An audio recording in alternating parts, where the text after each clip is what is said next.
Kuri uyu mugoroba ndashaka gusangira natwe ijambo rigufi rivuga ngo urukundo, umusaraba no guhimbaza. Urukundo, umusaraba no guhimbaza.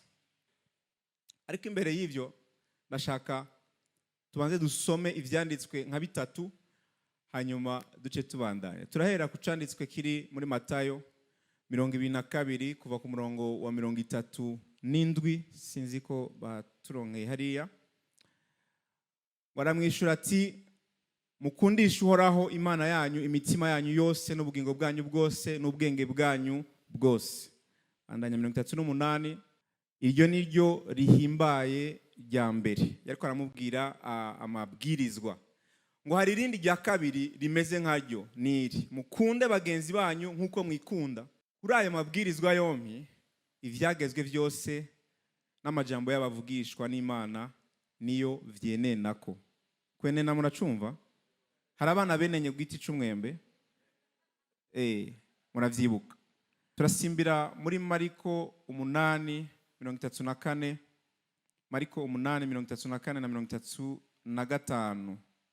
Ahamagara ishengero bona bigishwa biwe arababwira ati umuntu niyagomba kunkurikira niyiyanke yikorera umusaraba wiwe ankurikire.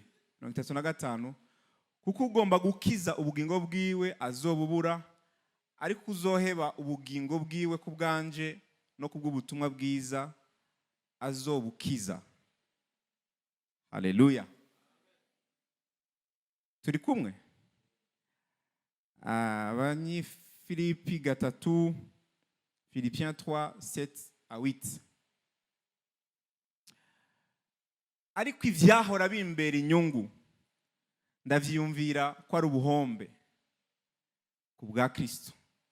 Eka mbere n'ibintu vyose ndavyiyumvira ko ari ubuhombe ku bw'ikibirengeye, nico kumenya Kristo Yesu umwami wanje. Kubw'uwo nahomvye ibintu vyose ndavyiyumvira ko ari ishano kugira ngo ndonke Kristo. Haleluya. Mwami Yesu udutahuza n'amajambo yawe. Mwami Yesu ubibe imbuto nzima mu bugingo bwacu. Mwami Yesu udutahuze urukundo, udutahuze umusaraba, udutahuze guhimbaza. Ibyo tutumva Mwami ubitwumvishe, ibyo tudashoboye bidushoboze mu izina rya Yesu Kristo. Amen. Haleluya. Kubijanye n'urukundo nababwiye ngo twese dukora ibintu kubw'urukundo. Hari umuteologien yitwa Saint Thomas d'Aquin ariko yakurikiye inyandiko z'undi yitwa Saint Augustin muri batama ba mbere b'ishengero. Uyu Saint Augustin yanditse igitabo citwa ngo La Cité de Dieu. Kuba bisomye canke bavyize muribuka ko hari ahantu yavuze ngo deux amours ont bâti deux cités. Le premier amour c'est l'amour de soi jusqu'au mépris de Dieu. Yubatse la cité terrestre. Hanyuma ngo l'amour de Dieu jusqu'au mépris de soi yubaka la cité céleste. Mu Kirundi ni nko kuvuga ngo hariho uburyo bubiri bwo gukunda. Ngo uburyo bwa mbere bwo gukunda ngo nugukunda nukwikunda. Muravyumva?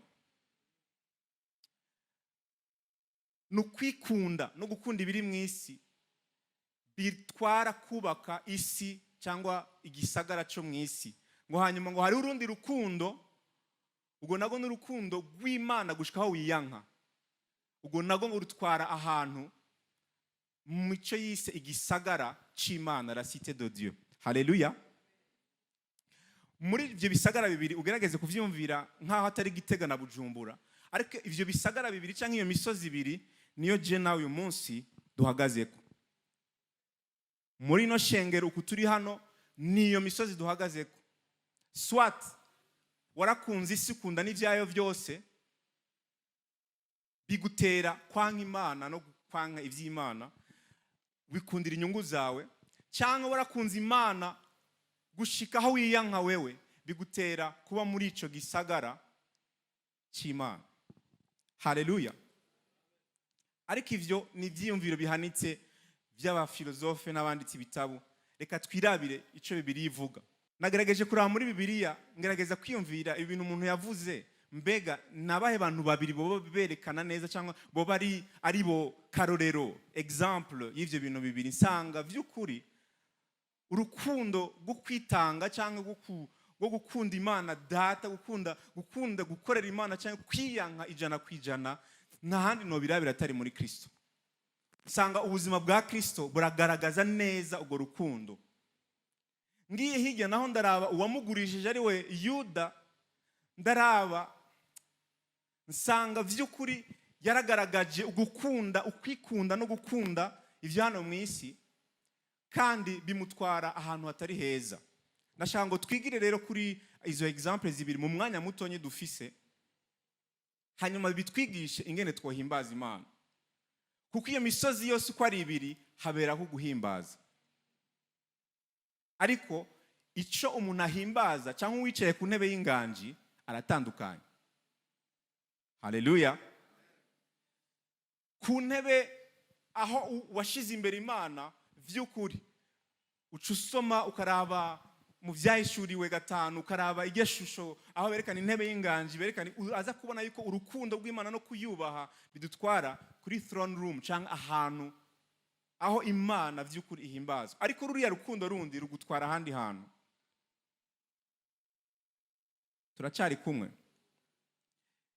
Ni gute Yesu yakunze? Ni gute Yesu yakunze? Ico nico kibazo ca mbere cyakubaza. Mbariza umuntu ari hafi yawe, tubibaza ko Yesu yakunze gute? Ni gute Imana data yakunze? Ni gute Imana mwana ari we Yesu yakunze? Imana data yarakunze iratanga. Haleluya. Muze turi kumwe. Haleluya. Imana data yarakunze itanga umwana wayo. Imaze gutanga umwana wayo, uwo mwana nawe arapfa. He died. Amajambo ngiye kubabwira uyu munsi nta ma amen menshi ashobora kuza, kuko ndavuga ibintu by'umusaraba, ibintu byo gupfa, ibintu byo kutanezerwa cyane. Ariko muraza kumva aho turiko turaje. Yohana 3:16 niwo murongo wa mbere tuboneraho urukundo rw'Imana. Ngo kubwo urukundo Imana yakunze abari mu isi rwatumye itanga umwana wayo w'ikinege, kugira ngo abamwizera bose ntibapfe rubi, ariko bahabwe ubugingo budashira. Ariko ikintu kiza kukwereka rero uko Yesu nawe yabikoze. Yohana wa mbere 3:16. Yohana wa mbere 3:16. Tuza gusoma ivyanditswe vyinshi, ushobora kuvyandikira kugira ngo uze kubisoma. Iki nico kitumenyesha urukundo. Muri ko muravyumva? Iki nico kitwereka urukundo. Hari ibintu byinshi bishobora kwerekana urukundo, ariko iki nico kikwereka urukundo. Ngo nuko uyatanze ubugingo bwiwe ku bwacu, natwe dukwiye gutanga ubugingo bwacu ku bwa bene data. Daba umuntu ari hafi yawe atari madamu, ubona wo kwigura ubugingo bwiwe, ubona wo tanga ubugingo bwawe ku bwiwe. Vy'ukuri murabikijisho, ti vy'ukuri.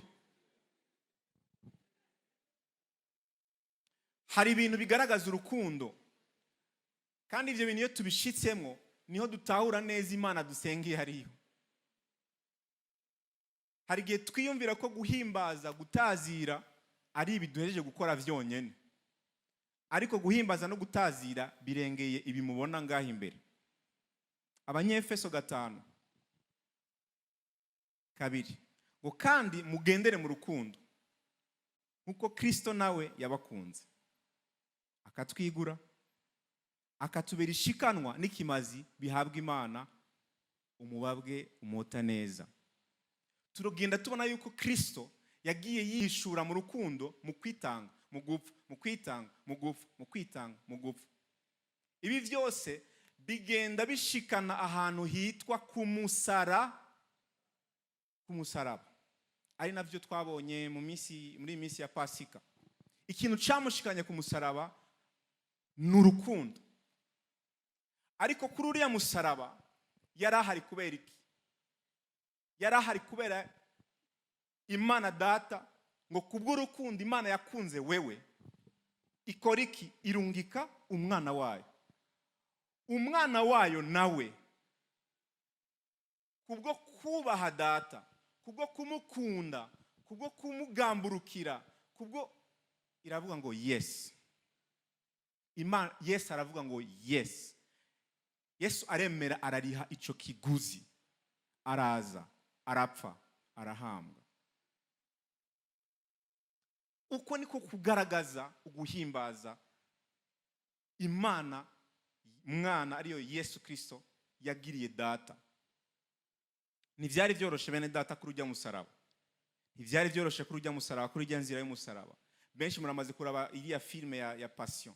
Murabona ukuntu bavyexagera canke ntibavyexagera ahubwo barabidramatizinga, sinzi ngene no bivuga mu Kirundi. Barabishira mu gakino neza bakavyerekana uko bimeze. Birengeye hariya ivyo yaciyemo. Ariko muri iriya nzira yo kumvira, muri iriya nzira y'umusaraba, muri iriya nzira itaryoshe, niho havuyemo cya kintu no kwita ngo expression ya worship. Yesu Kristo ariko aragaragaza mu kumvira data, mu gukunda data, mu gushira umutima wiwe mu biganza vya data. Murabona amajambo Yesu Kristo yavuze ariko umusaraba harayavuze ngo data data kubera iki wampevye. Ariko twese turabizi ko data atari yamuhevye. Nukubera yari yambaye icaha cawe n'icaha canje. Kandi agasa n'icaha agahinduka icaha. Imana ngo irahindukira. Ariko ntivyamubujije kumwita ngo data data. Iyo uvuze ngo father, iyo umwana akubwiye uri papa ngo papa, wiyumva gute? Umva ngo arakantu kariko karagukaresa, sivyo? Data data, abba father. Kuba uko kuvuga ngo abba father uri ku musaraba, bariko barashiramwo imisumari, bariko barashiramwo amacumu mu rubavu, ukavuga ngo data data. Murabona faiblesse yari arimo mu buryo bw'umubiri, ariko ntivyamubujije guhimbaza. Haleluya. Yobu sinovyinjiramwo, ariko ngo bijye byose bimaze kuba ngo yikubita hasi. He knelt down and worshipped. Haleluya. Urukundo, umusaraba, uguhimbaza. Urukundo, tubisubiremo, urukundo, umusaraba, guhimbaza. Urukundo, umusaraba, guhimbaza. Urabona iyo tuvuze ngo Yesu yaje hano mu isi, rimwe na rimwe mu vyumva umenga ni ibintu bisanzwe, ariko uwo bigukinira nka movie bakatwereka part 1. Part 1 ari mu ijuru, ukabona uko yarabayeho, ukabona ubutunzi bwari mu ijuru, ukabona amabarabara y'inzahabu, ukabona abamarayika umwe azaniki undi azana kiriya, ukabona inzamba, ukabona ibintu bitandukanye, hanyuma hagaca hafatwa decision yo kumanuka kuza muri ivyo bintu.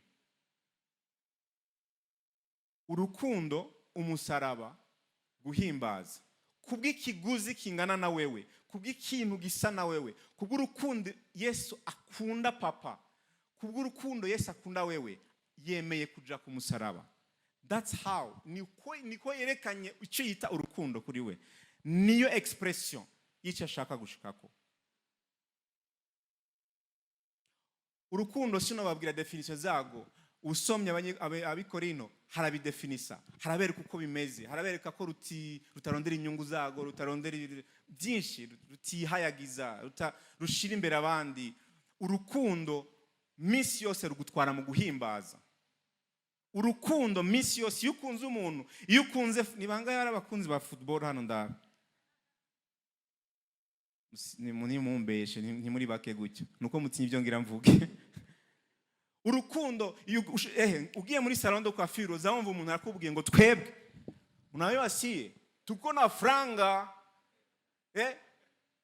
ukibaza ukara umuntu ngenda mu 5 ariko aravuga ko yaguze umukinyi w'imiliyoni n'imiliyaridi z'amafaranga y'ama euro, ariko akishiramo muri iryo team akavuga tuko na pesa.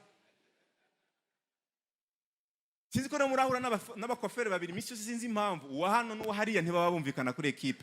Undi akavuga uriya akavuga unaywa Messi weye, unaywa Messi, uramuzi Messi wewe, akamutaka akamuvuga mu buryo bwerekana neza ko vy'ukuri arakunda umupira. Isengero wacu turafise umupastori ntashobora kuvuga ijambo ry'Imana atavuze equipe yiwe. Ntibishoboka na maya nini cyabona. Urukundo yo gwagutwaye, urukundo yo gwagutwaye hari ibintu uvuga, hari amajoro umara ku kaga telefone washizeho n'ishuka kugira ngo uwo mujyamanye ntabibone ukiri umusore, ariko ukaguma wandika ukandika kubera amajambo kubera urafise ibyo uvuga. Alo, urukundo rugutwara guhimbaza. Ikibazo ukunda iki? Reka tunyaruke turabe ubuzima bwa Yuda, turabe nawe ivyo yakunze. Yohana 12 turahera ku murongo wa 4 tumanuke ku wa 6. Ariko Yuda Iskariyote, umwe mu bigishwa biwe, wagira azamugure, aravuga ati, ni iki cyatumye ayo mavuta ataguzwe idenariyo 500 ngo zihabwe aboro? Umviriza témoignage yari afise ku murongo wa 6. Ariko ivyo ntiyabivugishijwe no kubabara aboro cyangwa gukunda aboro, nuko yari umwivyi cyangwa umusuma agendana umupfuko agasotora kubibitswemwo. Muriko munuvuga urukundo yari afise urukundo rw'amafaranga ku buryo yagendana isanduku ya Yesu. Urazi kugendana isanduku ya Yesu ya ministry yose, ariko ngo yazaragira gute? Mu Kirundi cumvikana hano mu Kinindo, yaradokora. Yagenda aradokoramo 500, akadokoramo 800, akadokoramo 1000 kubw'urukundo yari afise. Abonye bagiye urabona byariko biraba ya mavuta, umuntu ariko aragira worship. Kubera iki uyu muntu yagiye kudepansa ibintu byose, kandi kubera yagiye kudepansa kandi twari kubihabora? Ariko vy'ukuri yavuga ati, iyo babigurisha bakabishira muri wa mufuko nari kudokora. Yari yo strategy, kuko yari afise ikintu akunda. Ico kintu akunda rero camuviriyemwo. Urabona iyo ikintu gikunda ariko ntukimenye ngo uciteho, hanyuma akantu kakugora ngo ugera ahantu ukamenya hanyuma ugahindure, abantu bigushikana. Matayo 26:14-16. Aha ni muri ya sene ituzana muri Pasika. Maze umwe muri bamwe 12 yitwa Yuda Iskariyote aje mu baherezi bakuru, arababaza ati, mwompiki idirira imeze gute, ipanze gute? Mwebwe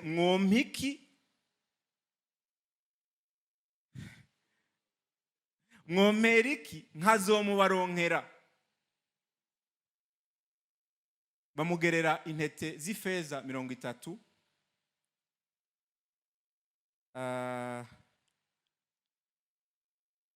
Aherako arondera uburyo bwo kumubaronkera. Murumva, Yuda yabonye Yesu Kristo kubera urukundo yari afise. Yesu Kristo yamubonye mu idiri. Muravyumva? Yaravuze ati, uyu muntu arondegwa n'abami, arondegwa n'abaherezi, arondegwa ariko ararondegwa. So ni iki nokora kugira mandanye? Reka mfate Yesu ndamugira ikidandazwa, neshanje ndonke irari. Niko vyagenze. Ariko ikibazo, mbega nta Yuda yo bari muri twebwe mu buryo bumwe cyangwa ubundi? Mbega nta gihe dushika ama principe y'Imana tukayagurisha? Mbega nta gihe bishika ukabazanya na Satani, urampiki bijya vya Yesu ndabireke? Kumbura uciye ntango uburorero kumbura uciye ku mupaka, sivyo? Hari ibintu nyene urumva, ariko ugasanga hari ukuntu wo bigenza, ugasanga urabaye tante. Kumbure sindabizi, hari umuntu muri kumwe ahantu gutya hatabona, Satani urampiki. Muka Potifari aramubwira ati, ndaguha vyose wewe gusa araba ukuntu bigenza. Ugasanga turagurishije Yesu kubw'urukundo dufise muri twebwe. Nuruhe rukundo ufise muri wewe ruriko ruragutwara ahantu ata total worship canke udashobora gushikana urukundo umutima wawe imbere y'Imana. Turabona Yesu urugendo yakoze yararukoze neza, araruheza arushikana ku musaraba gushikaho ngo avuga ngo birarangiye, umutima wanje ndawushize. Ariko Yuda byarangiye yiyahuye. Mwibuka aho twatanguriye rero, hariho uburyo bubiri bwo gukunda, kandi ubwo buryo bubiri bwo gukunda bwose budutwara mu gisagara runaka. Hari umusozi buduterekako. Uwo musozi buduterekako uyu munsi bene data, ndashaka ngo niyo waba uhagaze kuri wa musozi uwo Yuda yari ahagazeko, wo kwikunda no gukunda iby'isi no gukunda ibiri muri wewe gusa, umenya yuko niyo hageze guhimbaza Imana, aho niho nagira mpereze, niyo hageze guhimbaza Imana hari indirimbo zitaryoshe.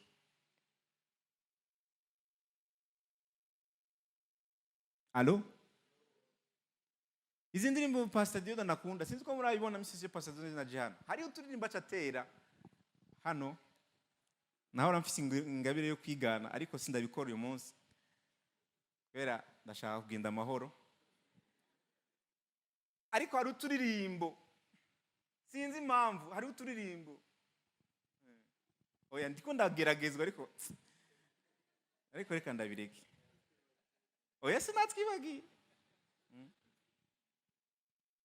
Mbega ubuntu butovugwa bwankuye ku. Murabyumva? Aho hantu kuri uwo musaraba hari ahantu iyo ndirimbo urumva sinzi ni Yesu nivyo yadukoreye niki. Ariko hari n'igihe bigenda bikegera imbere ugashika hano, you are holy, benshi duca twicara, ego holy inde Imana, atamigisha irimo, atasezerano. Nasi kuririmba indirimbo za bene data kugira badava banguhita mvuyenga. Ariko hari indirimbo ziryoshe, hari indirimbo zidigadiga ahantu zikubwira ko byose bigira bigende neza, urumva? Kubera iyo nta muzi wayanditse, urumva nico gizima ndayivuze. Izo ndirimbo ziraryoshe cyane kuko zikwibutsa ivyo wewe ukunda.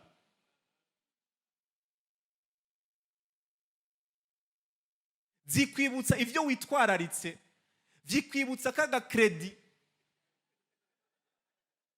Zijya ndirimbo zirafisa ahantu zikwibutsa, hari urukundo zigendaho zigafyonda gutya rugaca ruduga, ukibaza ngo n'ugukunda Imana, ariko wibutse kaga credit ufise muri microfinance.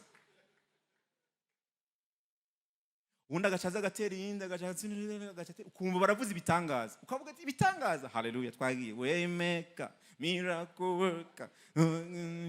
Wari kure ntaza kubimenya, ni video naza kuyibona, ariko ukabiririmba ushaka iki? Igitangaza. Kandi Yesu niyagikora uca wigira shauri yake. Ni pastor ni bangaye mumaze gusengera ariko bamaze kuronka inyishu. Yari muri korale misi yose ebana, amaze kuronka akazi yaciye agenda. Yari mu basenga misi yose hari, ariko amaze kukironka yaciye yigira.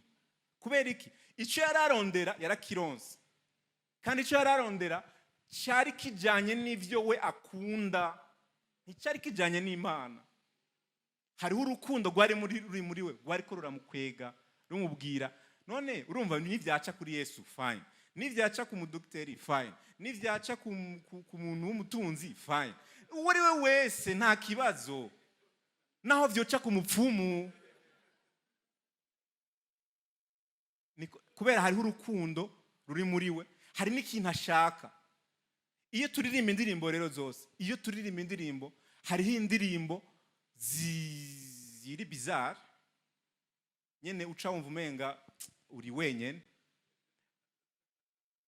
Ibintu bariko baravuga ni vya Batresi n'abandi, aho hantu vyo kubwira Imana ko yera, none irera kandi nta fumfise muhira yo gucumba ubugari. Irera biramarira iki? Ndabirya kubera ko Imana ndakujya, urumva? So uko kuntu ico kintu rero nico nashaka ko wumva, yuko ikigutera kurondera Imana. La fois passée vendredi twari kuri Shemeza two turavuga ubwoko bw'abantu bakurikiye Yesu. Nije ndiko ndavuga ni kuki ukurikira Yesu. Hari abantu bakurikiye Yesu kubw'impamvu runaka. Iya mbere hari abari bakeneye umukate kandi barawuronse. Bamaze kuwuronka babananya bamukurikira hanyuma arababwira ati nije mukate w'ubuzima. Baca baragenda. Hari abandi bamukurikiye bakeneye ivyubahiro. Bakeneye ivyubahiro vraiment. Bashaka ivyubahiro bikomeye. Gushika naho bagize réunion familiale barabwira bagenda kwa Yesu baramubwira sasa rero urabona hajya yicaye je nshaka à droite umuntu nshaka à gauche. Réunion irakomera. Yesu arabwira ati ntibizemere nka mwebwe mubere ntimuze mubere nk'abari. Ushaka kuba mukuru muri mwebwe nakorera abandi. Yesu azana izindi ahindura ukundi kuntu biyumvira. Haleluya. Hari abamuzanye baramukoresha kugira ngo bamugire igikoresho cya politiki. Bashaka yuko akuraho ubwami bw'Abaroma. Bashaka ko akuraho ubwami bw'Abaroma. Bo ntibari bakeneye Yesu ahubwo bari bakeneye ko Abaroma babava ku gatwe. Muri ko munanyumva ariko bakurikiye Yesu. Hari abandi bitwa abafarisayo bakurikira Yesu kugira ngo bumve akantu kose avuze hanyuma bagakontredize. Hanyuma baronka impamvu yo kumubamba. Abo bantu barahari. Hari impamvu dukurikira Yesu. Hariho n'impamvu dukurikira, hari n'impamvu dukorera Imana. Twitwa abakozi b'Imana. Ugasanga wowe urabirimwo kuko ibindi byaranse. Tuvugana ukuri. Ni ASBR menga hano nzenya rigeze kubivuga Pasteur Rutayisire. Association sans but lucratif tubakareke koko. Urumva? Sans but. Ugasanga uriko urakorera Imana kubera iyo mpamvu. Turi kumwe? Hariho abakorera Imana kubera icubahiro kizanana navyo. Hariho ukuntu bakubaha, baguterurira Bibiliya, bakwicarika imbere, baguha amazi, ibyo bintu biraryoshe, ugaca wumva umenga nawe ukorera Imana utangura ishengero. Ariko bene data hariho umusaraba. Uwo musaraba rero utawemeye ngo uwikore. Yesu Kristo yavuze ngo umuntu wese ashaka kunkurikira niyikorere umusaraba wiwe ankuri. Hari indirimbo twaririmba kera mu bujuju bwinshi. Msalaba wa Yesu nitaubeba mimi hata nifike kule mbinguni kwa Baba. Msalaba wa Yesu nitaubeba mimi. Wewe uwa Yesu urawushoboye. Yakubwire wikorere uwawe. Ariko uri ngangu umusaraba wa Yesu. Umusaraba wa Yesu wo wikorera gute? Yesu yakubwiye wikorere umusaraba wawe umukurikire. Hariho umusaraba wawe. Turi kumwe? Bariza mugenza wawe umusaraba wawe n'uwuhe?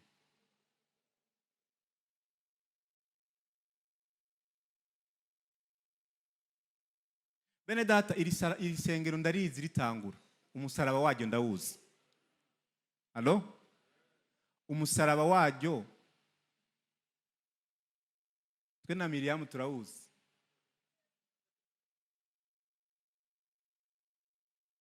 Imuyinga twe na Dieudonné turawuzi. Mutaramwita bishop. Ico gihe ibi ni bishasha. Hari iminsi twasuzugurwa hano muri Kinindo. Hari iminsi twabona abantu bambaye amayesume baje kutubuza kuririmba.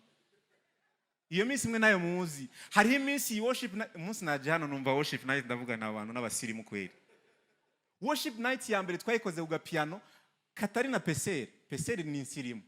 Karaga piano kitwa sinanizi na kari gafise.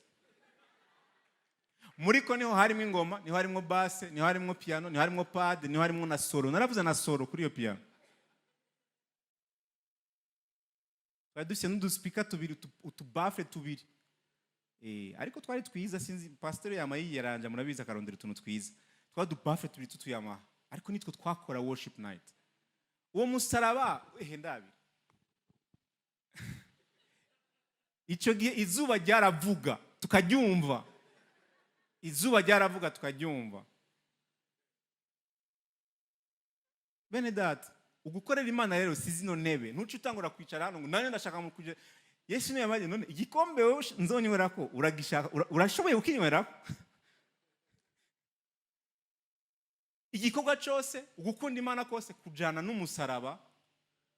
Ubuzima bwa Rukristo burajana n'umusaraba wabwo. Uwo musaraba rero niwo ndiko ndabahamagarira ngo twese tudécouvre. Hariho ibintu twabwiwe biryoshe bituryohera mu matwi, hari ibintu twumva tumaze iminsi watura uvuga ni vyiza, ariko naho bitoba Yesu ni Bwana.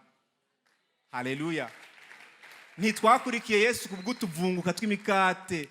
The Springs bagaruka hano. Ntitwakurikiye Yesu kubw'imivunguka y'imikate.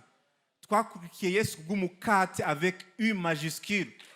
Ntitwakurikiye Yesu kubwo gukira malaria bene data. Ntitwakurikiye Yesu kubwo gukira malaria.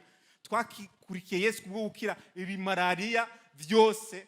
Ariko iki malaria gikuru ni ca kindi cica umutima. Yesu yavuze ngo ntugatinye wica uyu mubiri biri. Oya, ingwara ishobora kukwica sindayitinya. Nkapfa nkagenda, ariko ingwara nishobora kunyica, kuko njewe nzobana na Kristo imyaka n'imyaka. Uwo Yesu rero wo ku musaraba yemera akaja mu mva ntaryoshe kumva muri iyi minsi. Uwo Yesu yemera kuja ijya mbuto yemera kuja mu ivu ikabora, ntituyikunda. Twe dukunda igiti c'ivoka kandi gihiye. Haleluya. Mbega uriteguye kuriha ikiguzi cyo kuba umukristo? Kuba umukristo birasigura ngo ushobora kuba confronté na situation irengeye ukwizera kwawe, irengeye ivyo wahora wizera mu bwenge bwawe, ukaba watuye ngo naka azokira, ariko bigashika gapfa akitaba Imana. Hari benshi nzi si hano, ariko ndazi umugenzi wanje umwe yavuye mu gakiza kubera muri famiye abantu batatu batwawe na kanseri. Ariko ndashaka kubabwira ububasha buri hirya ya kanseri, kuko kanseri ni kibi kandi kizoneshwa forever. Forever. Hari igihe iyi si itazoba ikirimo kanseri. Turi kumwe? Hari igihe Yesu azogaruka akanesha ibintu byose byoba byaraje kwica ubuzima bwacu, akatuzanira isi nshasha n'ijuru rishasha. Nigiki cyo nkura ku rukundo rwa Kristo? Niko Paulo abaza. Mbega n'urupfu n'ubugingo nigiki? Bariza mugenzi ati nigiki cyo gukura mu rukundo rwa Kristo? Reka tuba abakristo reka tureke kuba abakristo banyeganzwa n'ubusa, banyeganzwa n'imiyaga. Hariho imiyaga inyiganza ubwato hajya mu kiyaga, ariko tukarira tukibagira ko Yesu ari mu bwato. Reka duhaguruke bene data. Urukundo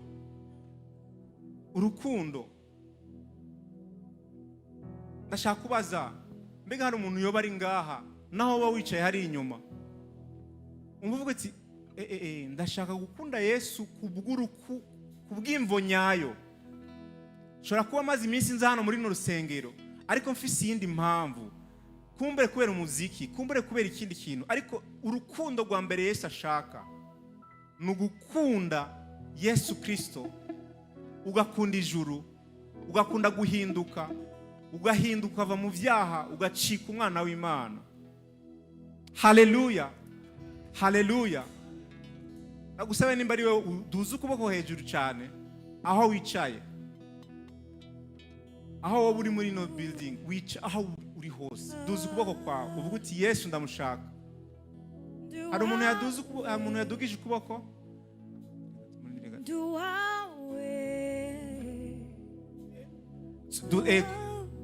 Merci beaucoup. Merci beaucoup. Urakoze cyane. Hari undi wa kabiri. Hari undi ashaka kuvuga ngo nduwawe. Hari undi ashaka kwakira Yesu akamubwira ngo nduwawe. Haleluya. Ndabona wa kabiri. Hari undi wa gatatu. Banayenda ukomera amashimana ko Imana iri kwirakiza, Imana iri kwirarokora. Reka ndagusabe wiruke uze duhurire hano imbere. Ngwino badugije ukuboko hari inyuma no hano imbere. Nimuze kwa Yesu. Nashaka vyumvikane neza ko dushaka gufata ingingo yo gukurikira Yesu kubw'impamvu nyayo, yo kumwakira, yo gukizwa, yo kumwakira, yo gukizwa, kubw'imvo y'ukuri. Haleluya. Reka tubane dukomera amashyi Yesu twe. Karibu karibu.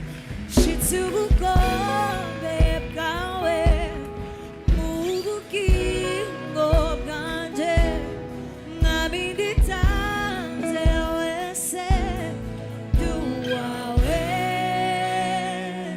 Mu gihe bariko baraza, hari abandi nshaka ko tuza hano kuri iyi kote yo hano warakiriye Yesu Kristo, ariko umaze iminsi vy'ukuri tutabeshanye ukora transaction nawe uvuga Yesu nkorera kino, ukumva uramukunze cyane, atagikora ukumva urabaye desu. Kandi ushobora kuba ubayeho no mu buzima muri no minsi wumva umenga Yesu ntiyararyoshe cyane kuko ari ibyo atari ko aragukorera. Nawe yene mwene data ndashaka ngo dufate umwanya gusenga. Haleluya. Singiye kubwira ngo duze ukuboko, ariko nimba ari wewe ushaka kubwira Yesu uti mwami genda uwawe mu bihe vyose, ibihe vyose ndakwifuza, ibihe vyose ndagukunda. Urukundo rwanje rema muri jewe, urukundo rurengeye ibintu, urukundo rudakunda ibintu ariko rukunda wewe, rurengeye umukate.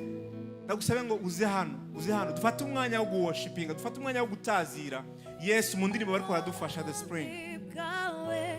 Karibu mu bugingo bwanje, mwami nditanze saba abakozi b'Imana agire abegere bafashe bano bene data baje kwakira Yesu Kristo nk'umwami. Shitsi ubugombe bwawe Nawe ushaka kuza ku birenge bya Yesu, wegere hano imbere dufate umwanya wo gusenga. Nawe tuba turi jana nta kibazo, nawe tuza kuba turi jana nta kibazo, mwegere imbere tuze ku birenge vyiwe tumubwire ati Yesu ndahevye ibihimbara vy'umubiri wanje. Niwegere hano nturinde ko ari umuntu akurambikaho ibiganza, fukama hasi umubwire ati mwami Yesu, there is a new love, hari new dimension, hari ahandi hantu hashasha nifuza kuba, hari ahandi hantu hashasha nifuza kugendera. Oh haleluya.